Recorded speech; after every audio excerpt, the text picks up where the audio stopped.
Real people, real celebrities, real talk. Join the Breakfast Club. Blast off in your ear. Weekday morning, 6 to 10. Morning, everybody. It's DJ MV Angela Yee, Charlamagne the Guy. We are the Breakfast Club. We got a special guest in the building. The OG. Master P. What's going on, y'all? Morning, sir. Oh man, it's all good. Let's start off with this energy drink you done put on our face. What's this new S9. thing that you doing? S9. No sugar, no calories. It's good, man. Y'all got to taste it. Give it a taste. So what's test. in it if it don't have none of that? Taste it. It's the best tasting in the drink in the country. Pass me that Hennessy. All right. It do taste good. You know, it ain't like the Red Bull or the other stuff. You know what I'm saying? There's a lot of Name sugar. it though. That's cool. But you know, a lot of athletes drinking this right now with the Gotcha. sports drink. So Sure. you know, got nine different ingredients of vitamins in there. No guilt. Yep, none of that. It tastes good. This tastes great with some I'm surprised they ain't got no sugar in it. with though. some I think that Hennessy. defeats the purpose to mix it with liquor, Yee. Yeah, No, it it's like doesn't. an upper and a downer. What do you mean? It balances everything out. Yeah, we're gonna bring her some of that and she won't mix it with. There's limit 3 cans per day, so just be careful with that. But yeah, it tastes good. Now listen, I saw a huge announcement that you have a new star Yeah. in your movie that you Yep, have coming out, your yep. biopic, and it's our very own Charlamagne. You know Oh, what we I out here. think you know what what's good about this? People don't. I feel like when you make movies and you put movies together, I feel like it gotta have the right characters, and I think that the character that Charlamagne playing is the guy that saved my life when I was 5 years old. He's my uncle. He lived next door to me in the Was project. he light skin or brown skin? Nah, he's the same color, Charlamagne. Well, what color is that? Come on, man. Look, see, they own you now. Like I'm No. not sitting right here. Like they don't got eyes. Look, the thing about it is, you know, this person saved my life and got me to the hospital. He was the only person, you know, in our family that had a car. And if it was a minute later, I'd have been out of here because I got shocked through my feet and I stepped on this cord on the radio and it went through my hand. So, you know, it's a good role. Somebody that's dear to my life that I appreciate. Well, I want to that thank was you, in- man. It's an honor yeah. and a privilege to be in the Master P biopic. Oh, no, man. I'm telling you, like, to me, what the great thing about this movie, NWA, I mean, it's an amazing movie, and I feel like at the same time, you know, my story, I came right after them. If you go look in the history books, I came right after them, and I taught the world how to make money. NWA was probably some of the best artists in the game at the time, and those same guys from Jerry Heller to Brian Turner to Jimmy Iovine, I dealt with all of them, but it was a different way. I showed the game how to make money, and I told them, like, I'm going to open the doors so artists could make money and could be businessmen after this. So I feel like I taught the game how to be a businessman in this business. So, you know, that, and I dealt with all those people, but I dealt with them a different way, and you're going to see it in my movie. What makes now the right time? Well, you know, to be honest with you, I really wasn't. We've been prepared for this. You know, Romeo went to film school at USC. And, you know, Romeo, the executive producer of this movie, it's a $10 million movie. And, you know, I feel like the passion, and he was like, Dad, he went out for the Tupac movie because Tupac movie was supposed to come out before this NWA movie. And I guess it never happened. Right. And Ron was like, Dad, we need to tell your story. We need it because of what you've been through and coming from the South, because, you know, at that time, the East Coast and the West Coast, you had to be from the East Coast to the West Coast. So it was a struggle for me. At the same time, it was a lot of prejudice, you know, in the South. Right. So, you know, blacks and whites, they was going against each other, but at the same time, I was able to overcome that. And that's what you're going to see in my movie, because even the business people in this movie that I talk about, that Brian Turner's and all those, they didn't think that a black guy could make that kind of money or deserve that kind of money. Right. And It's interesting. I always wonder when people do biopics, autobiographies, how hard is it to be really honest about everything that I'm happened? honest about mine. You know, the NWA movie, I really didn't like Eazy-E character. I liked the movie, but I knew Eazy-E. Okay, I knew so Eazy-E was what a was street. different about it? He was a real street guy. I knew him. I've seen a lot of people say that. A lot of people was like, Yeah. Easy could go anywhere in LA. Oh, man, he Eazy- had a VIP pass by himself. I know Eazy, so you know I know the truth. Like all that stuff is not really how Eazy would have, you know. Like what part? Because I mean, we're too. I'm not gonna say we're too young, but I really didn't know Eazy They personally. said so Suge never put hands on Easy in real Man, life. come on, man, you couldn't do Eazy like that. Right. I know, not the Eazy. I knew it was gonna be repercussion. right. So you know, a lot of people changed their lives and grew up, but at the same time, I feel like the Eazy-E character wasn't all the way portrayed. This guy come from the streets. He the one made the money. He had everybody behind him. So that's what I didn't really feel like it was really portrayed. Right, because the first time when we heard about NWA, we heard Eazy-E was kind of like the boss that made all the decisions. But in the movie, it made it seem like a collective type of thing. Like it was all, well, you want to do this, we want to do this. But growing up, it was always like what Eazy-E said, Eazy-E got. Yeah, I mean, I think that was the real way. And I think, they did their thing. It's a great movie, but, that's just my opinion. I don't want nobody to be like, oh, what P said. Nah, it's the truth, though, because I was out on the road. I started out with Tupac opening up for them. So I know a lot of that. You know what I'm saying? And so it's not like, but that's what I think about this movie. My movie going to be for real. The struggle, the pain, and the success is like overcoming those barriers. I turned down $1 million with Jimmy IV. I only had $500 in my pocket. I had to go back to the project. Me and C on the plane arguing and fussing. We about to fight on the plane because C like, man, we take this $1 million and our whole life gonna change. I'm like, nah, man.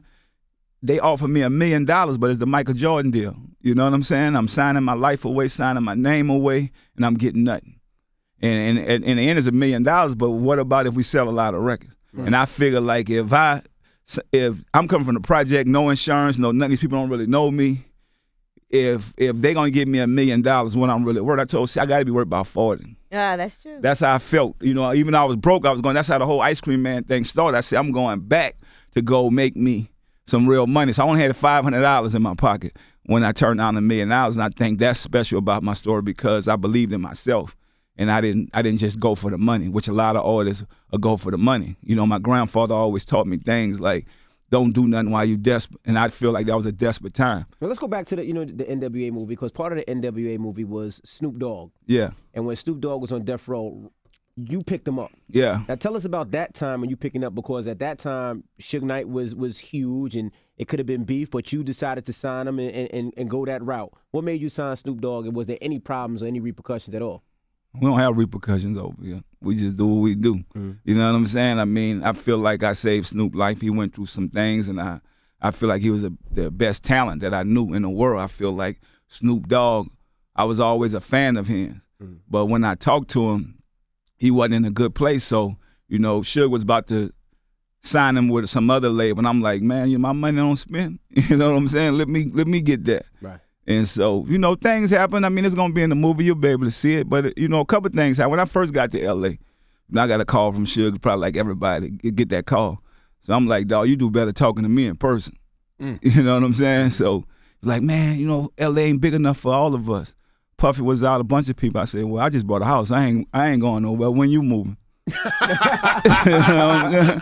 So, I mean, that's just how it is. And I respect everybody. I do a lot of foundation work in L.A. from Watts to South Central, and it's about, man, why we can't be there for each other, and I never had problems with people. I just spoke my mind and kept it real with them. Why did the West Coast embrace you? Because I remember you floated through Oakland, you floated through L.A. Yeah, Richmond, that was my home because, I just left New Orleans. My first stop was Richmond, California, and I learned the hustle game of the music, and I opened up a record store, and that's going to be in the movie. I opened up a record store, so I learned it from the retail perspective. In Richmond, California, they just embraced me, and I was out there doing my thing, hustling. I went from New Orleans to Richmond, California, and I was able to go to Oakland. A lot of people say, it was one group, they dropped the CD, they had a song called Ice Cream Man, it was the Loonies. So that was the one time I really had people like, man, my song, I said, man, my album called Ice Cream Man. So whoever got a problem with that, y'all need to holler at me, because that's just me. That's how I live. I always been an ice cream man. Ice cream was something I liked when I was little, and I put that in my music because I was a hustler. I'm the only person that owned my company and made money and actually really owned it. So a lot of these guys, they had bosses. I didn't have no boss. It was me. I got out there and hustled for what I had, and I think that's what life is about. And, I went through all that learning the business. I give a big shout out to the Bay. I learned the business, the hustle part of the business from the Bay, and owning my own record store. And so you're going to see that in the movie. My life changed. I hooked up one guy in Richmond, California. I could have been dead. I mean, they found this guy in the trunk of a car, shot like 120 times. I was supposed to go with him. And I'm like, Romeo had got sick, so I'm like, say, dog, I can't go today. Let's go tomorrow or something. He was like, yeah, big dog, we go tomorrow. But he went anyway. Yeah. And so my life was a tough life, man, but it was a life that I knew that I was going to make it, because when I was in, the movie's called The King of the South, because when I was 5 years old, I was in kindergarten. I ended up being the king of the school. And so the lady who was with me, Miss Irene, she said, "Bright Eyes, you're gonna be a star." So I always use that. Miss Irene saying, "Bright Eyes, you're gonna be a star." And as I moved on and started making and taking over the South, putting the music into the West Coast and the East Coast and the Midwest, where people start respecting us.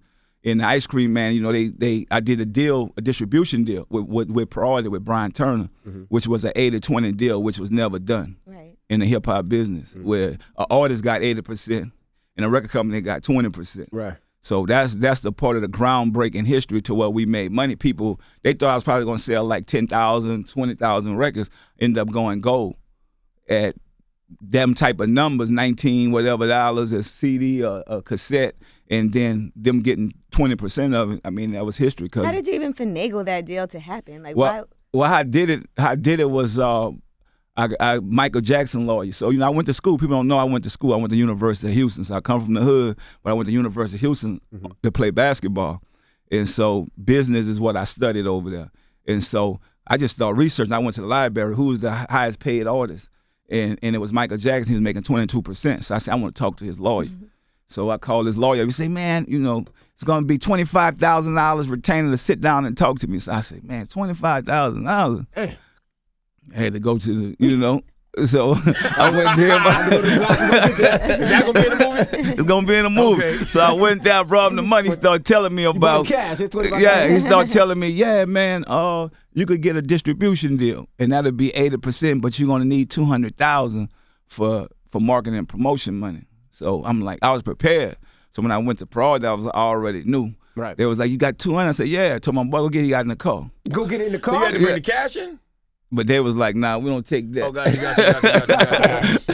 So, you know, it was like our life, like we come from the streets, man, and we changed our life. But like the time I didn't want to be there. Right. So I always knew that God had something else for my life. Right. And, you know, and when you see with Romeo, I start the movie off, I'm bumping Ice-T colors. I am a nightmare walking, psychopath talking.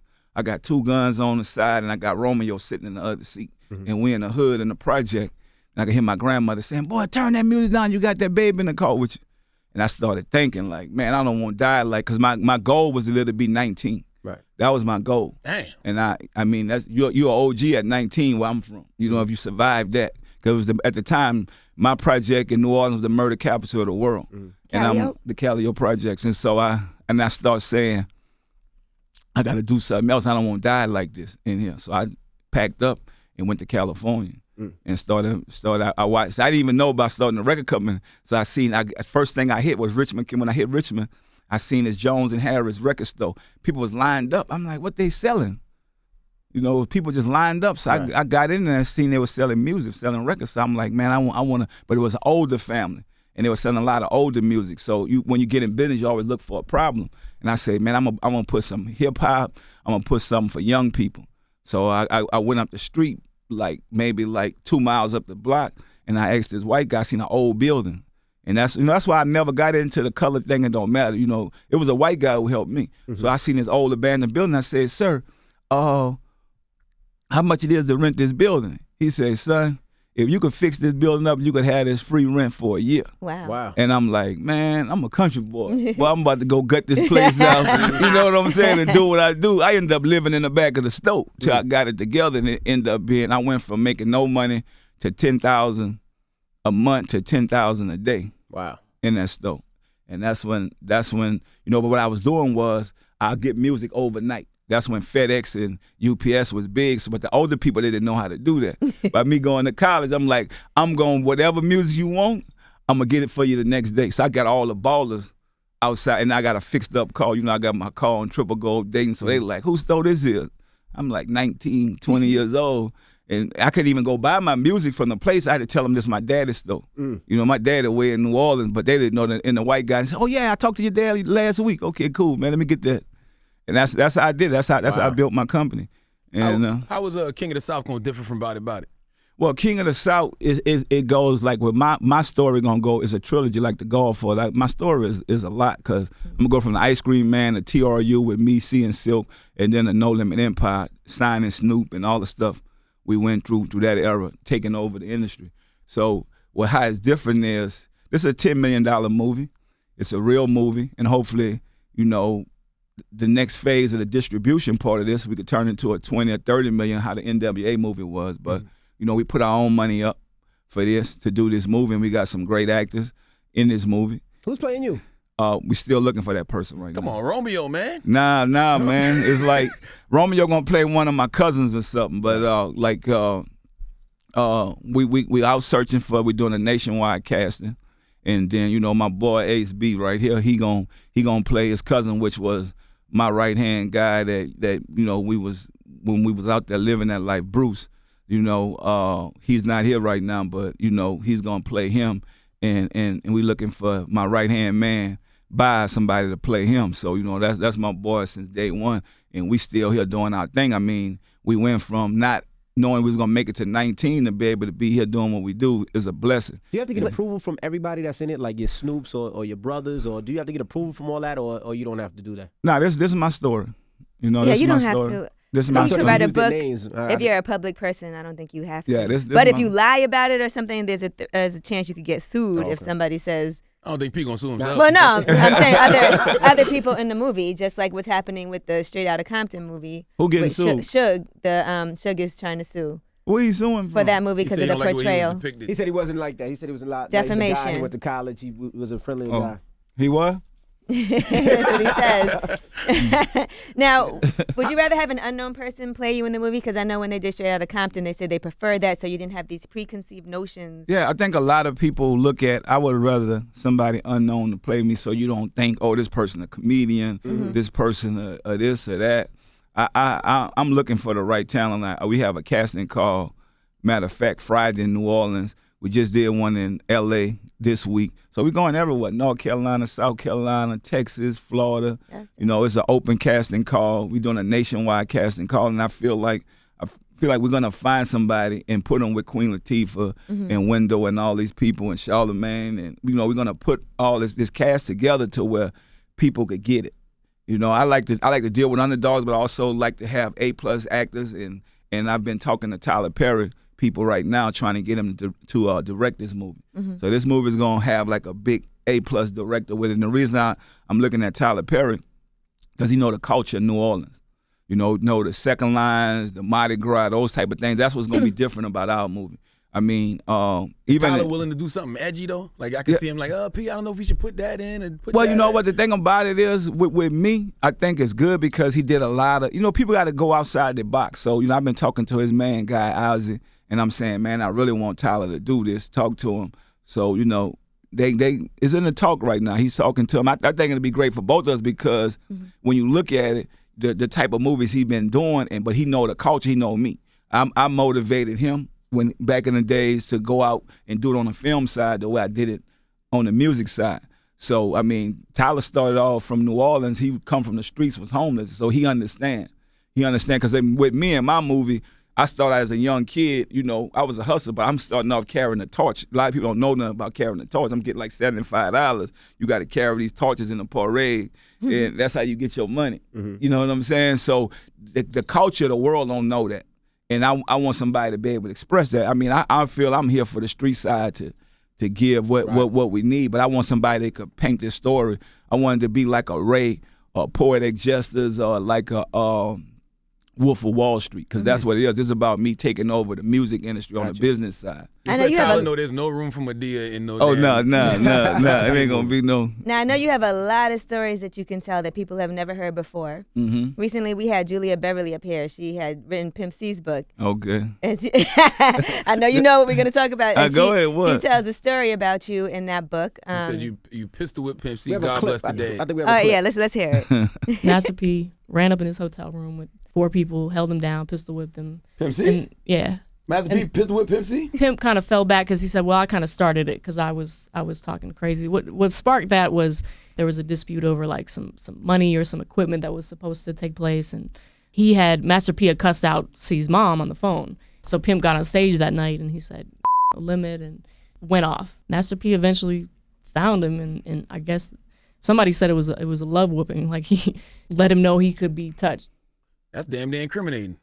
It's in the past, but she also did go on to say that you guys made up after that. It was fine, and he Well, felt like he deserved it because he was going on stage saying "F No Limit."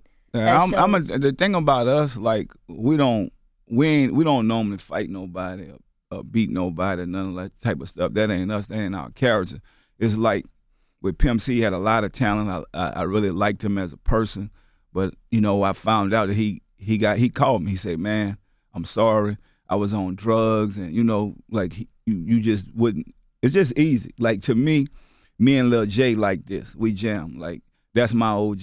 You know what I'm saying? And it's like I learned a lot. You'll see in the movie, I got my hustle game from Jay because when I was at the University of Houston trying to play basketball, before I got hurt, I'm in the club and I seen Lil J come in and he had Scarface and the Ghetto Boys. And so I seen him, he come in the club in a Mercedes with a big main Jay Prince you talking about? Jay Prince. Mm-hmm. Yeah, he come up there with a main coat on, Mercedes, and I said, "Man, who's that?" So I went up straight up and talked to him. I said, "Look here, homie, what you do?" He said, "Man, I got a record company." I said, "A record company? What you mean a record company? You rap? What you do?" He said, "Nah, I own the company." And that's why I was motivated to, there's a black man with this type of money, right. And he got his own company. I respect that. So at the same time, with us, where we come from, it ain't about once you run your mouth and you do all the stuff, you got to be able to pay for whatever you say. And I, like with me and Pimp, I never talk about none of that stuff. Mm-hmm. He's dead, his mom dead, so it's like I'm really not. You ain't never heard me sit around and talk about that. I just don't do that. But I guess he told the story. Yeah, he told the story to him, but that's. Mm-hmm. Maybe she knows some of the story. She don't know none of the story. But Right. that ain't my business. I'm about, I'm not gonna just talk about somebody that can't defend me. I'd rather talk about somebody that can defend themselves. Right. So that ain't me. And I mean, he know whatever he did was wrong. He apologized for it. And there's a lot of people. To me, I always say, two mountains may not never meet, but two men will. So I don't go looking for people. If I see you, like I tell anybody, man, you do me something. I don't care if I see you in church or whatever. You gonna have to talk to me. You know what I'm saying? You gonna have to talk to me. That's just me. I don't. Man, I'm a pretty nice guy. I try to do the right thing. I don't mess with nobody. And I just hope that's just how I live. I say, like you hear all these beef on wax, go look and check my resume. We never did that. Right. We're not going. If you a real street dude, what you gonna talk about beefing with somebody on the record? We just don't do it. When you see him, you address it like men and say you got a problem with me. That's it. Now you gonna have to show it. You have to prove it that you mean what you say. Well, with all these stories floating around like this, how important is it for you to tell your story and not have people tell it for you? Yeah. Well, you know what? The good thing about it, I feel my life. I want to tell the struggle side, where we come from, and where we going at, and where we grew up, how we changed our lives. Because everybody come from the struggle and come from the stress, come from trying to make it. And to be able to educate yourself, that's what I want people to show, that we come from the streets, but the education took us to a whole nother level to make some serious money from the project to Forbes. That's what this whole King of the South, Ice Cream Man, bio story is about. And we're not going to hold back. We're going to tell the truth because it's a movie. Mm-hmm. And we able to tell this the right way. Like it's not like Biggie or Pac, they not here, so somebody might tell their story any kind of way. Me and C, I was on that bus with Pac, knowing that I'm the opening up act. And now one day I'm gonna turn around and gonna be the biggest act in the world, to where these guys gonna probably need me. And that was in my mind. That was embedded. Like I'm from the South, but I'm gonna represent the South everywhere I go. And that's what I did. I mean, the East Coast took to our Body and the Ice Cream Man and make them say, which a lot of people say, "Oh, you're not the best rapper in the world." I never was trying to be the best rapper in the world. Lil Wayne the best rapper in the world. You know what I'm saying? I'm trying to make the most money off of what I do. That's what I'm trying to do. And I did this on my own. Gotcha. With a great team of people with me. But everybody got to have a vision. And my whole thing was no limit to my success. And I named myself Master P because I'm a master of whatever I do. And anybody that don't understand, they know that we broke the wave to where we could make money in the business. A lot of people you look at from the East Coast, a lot of my friends from the East Coast that did music, they looked at it as just an art. And I'm like, this ain't no art. We got to eat off of this. I got so many poor people in my family. Nobody ever had money in my family. So I broke that curse, that generation curse that we had, that everybody was poor. And when y'all start taping? Have y'all started filming? Y'all haven't started filming? No, we haven't started filming yet. We doing the casting, right? We still casting when y'all right start now. filming? Do y'all know yet or not yet? Once the casting is done, And, we're in the works of some other things. So once we get done with that, I mean, we ready to go. Why do you think that down south trap story hasn't been told on the big screen yet? Like, you ain't seen a BMF movie or even your film, like how they had, they showed the gang lifestyle in on the West. Why they haven't shown that? Well, I think it's time now. To be honest with you, like a lot of people don't own their stories. A lot of people don't own things that they need that could make this happen. A lot of these guys got so many people in the pot to with me. It's just me. I could make it move. Mm-hmm. And I think that's the great thing about this, that we're going to be able to do something that tell our side of the story from the South, because we had to hustle. We had to break through those chains because, the East Coast had the best rappers, West Coast had the best rappers. And then for us, people looked at us like, man, y'all just here. Because at first it was like gold teeth. Nobody really tripped on gold teeth. I'm coming with a mouthful of gold teeth. They're like, oh, you country. Now everybody got gold teeth and dreads now. Everywhere you go. And I mean, those are some of the barriers that we broke as people. How was it for you performing on the East Coast at first? Because I know in Luke, in his book, he talks about how they just did not respect down south artists. When they would come to New York, it was I ain't difficult. gonna even lie, New York really just embraced me. They was body. They was like going crazy. I'm like, man, this is this is what it's about. Yeah, they like, showed P a lot of love. Yeah, they showed a lot of love in the East Coast, the West Coast, the Midwest, Cincinnati. I started. This is how I really broke. In the Cincinnati, so I'm on tour with Tupac, Spice One. They got into it with some guys in the club. Tupac was on this dude or later, but he was drunk. So he on this girl, and I'm like, man, it's about to go down. I'm a dude from the South. You can't mess with nobody, woman. You tripping. Mm-hmm. So I'm telling Pot and them, like, man, look, man, leave that alone. Nah, man, I'm cool. So I'm like, okay, I'm going over here. Y'all tripping. Do you? I mean, he just was on this girl, and the dude walked up and said, look, man, I know you Tupac. I'm a big fan of yours, but that's my bro. He said, nah, she won't be with me. So the dude was like, man, I'm telling you, this is my bro, man. I'm going to shoot this place up, man. You know how they is out there. I'm going to shoot this place up. I guess they didn't get it. I told him, man, y'all need to get up on out of here. Right. Before you know it. Da-da-da-da. You know what I'm saying? Now they run into the bus. The dude, this how I made my big break. The dude said, Pete, they gone. They had left and went out of town. Man, said, would you perform tomorrow?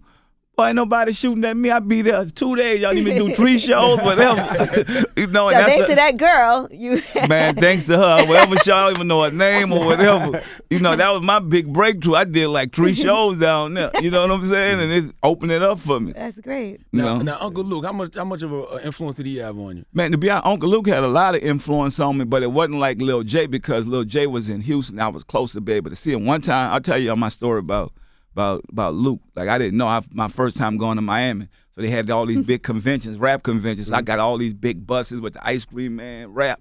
So I get out, and I guess they ain't never seen nothing like that in Miami before. So I got all my big buses. I think we made the world's greatest brawls after this show. So I parked my buses up there, and a guy come up and say, you with Luke? I just lost it. Man, I don't know no Luke. I got a bulletproof vest on. Look, we out there scrapping. So I'm like, but I ain't think that was Uncle Luke. Yeah. The rap, I'm just thinking like, boy, you with Luke? Boy, no, look out of my face. Yeah. Then he swung at me. Damn, right there, night on the spot? On the spot, man. That was the wrong thing to do.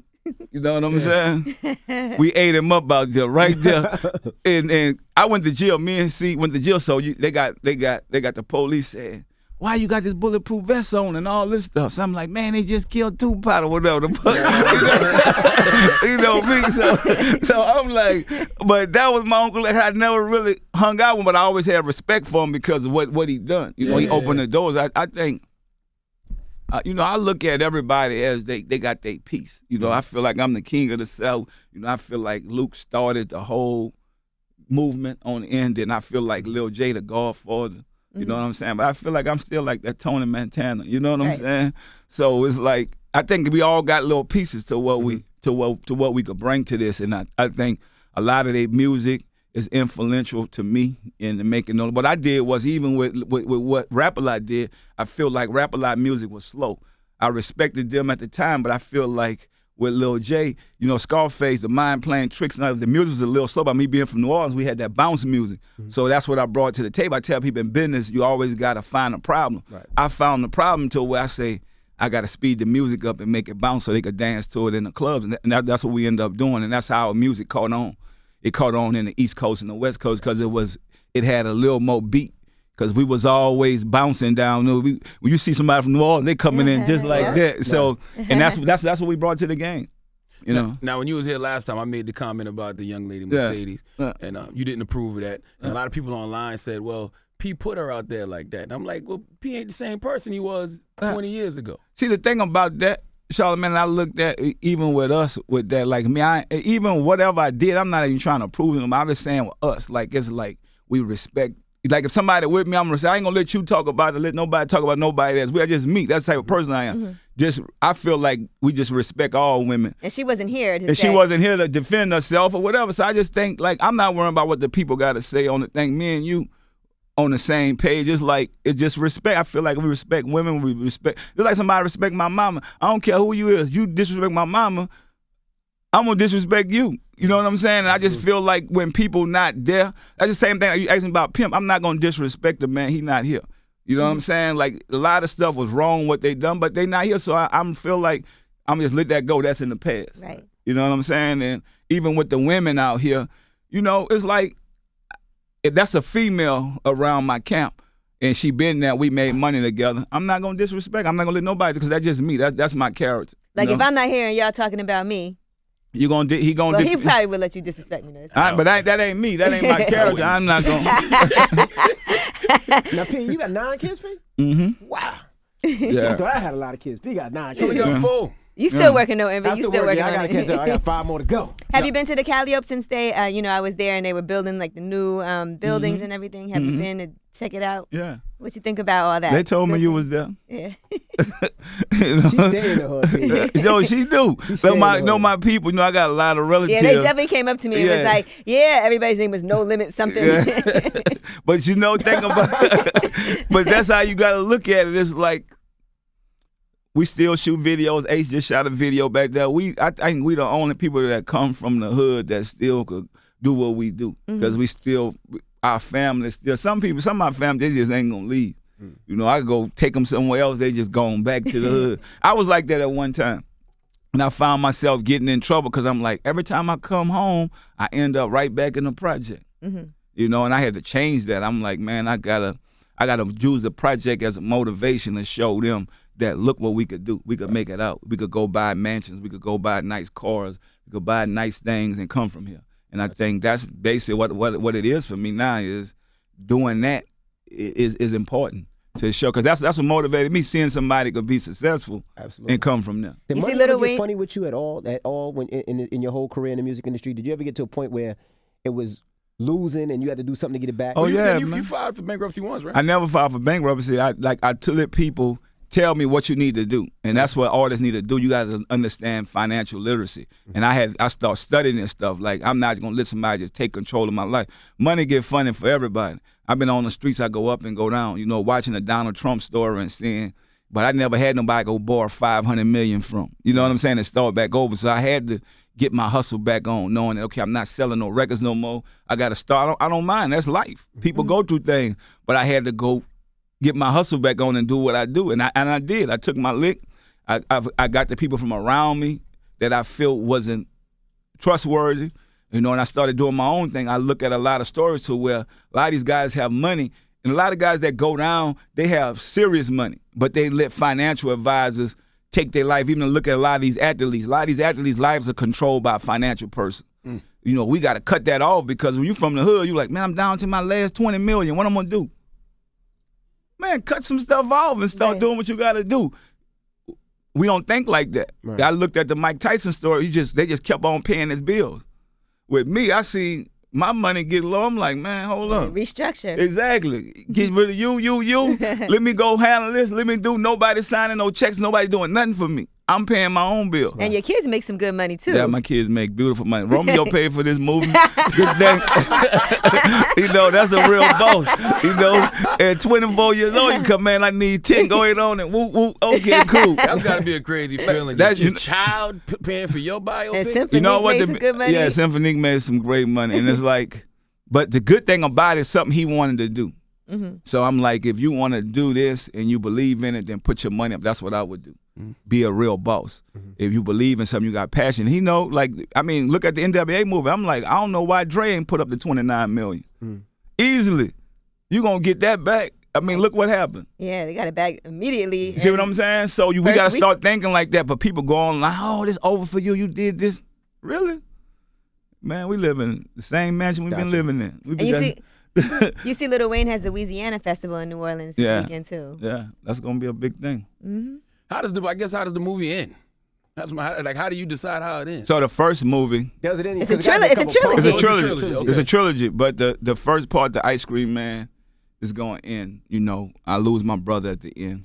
And you know, he really took to the streets. We took to the music side.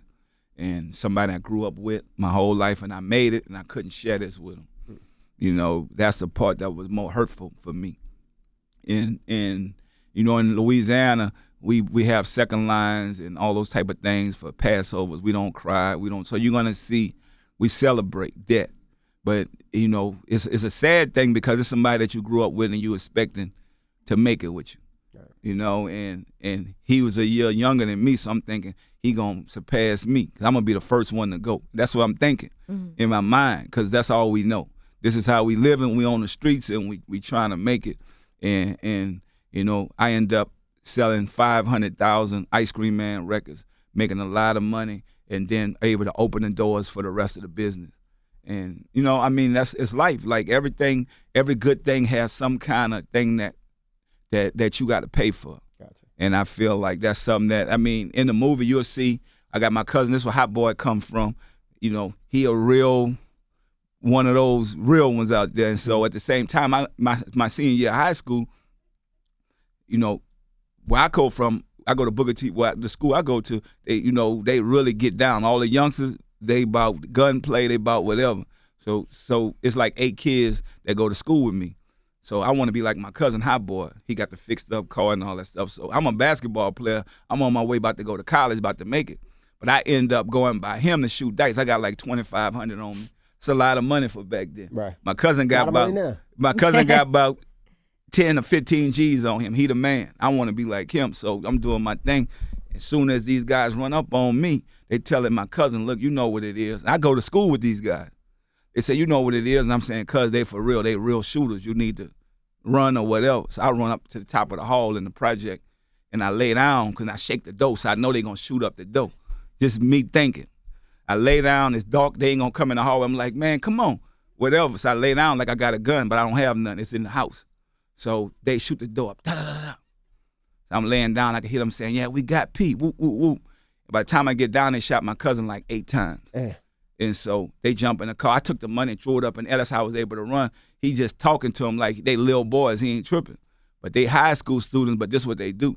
And so by the time they take off, I come downstairs, jump in the car, and take him to the hospital.